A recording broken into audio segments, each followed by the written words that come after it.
И той ходеше по най-кривите улици в града, най-самотните и най-дългите, но не плачеше и стоеше под огромната празна стена на блока и измерваше невъзможността през нея.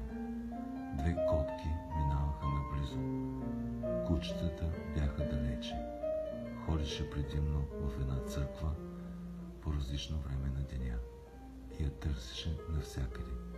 По парковете, по планините, по моретата, при хората. А болката го следваше неотлъчно навсякъде.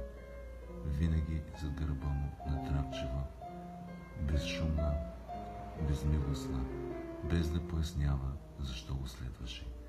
И той си спомняше моментите, когато искаше да избяга от същата тази болка. И бягаше толкова силно, но накрая тя винаги го застигаше.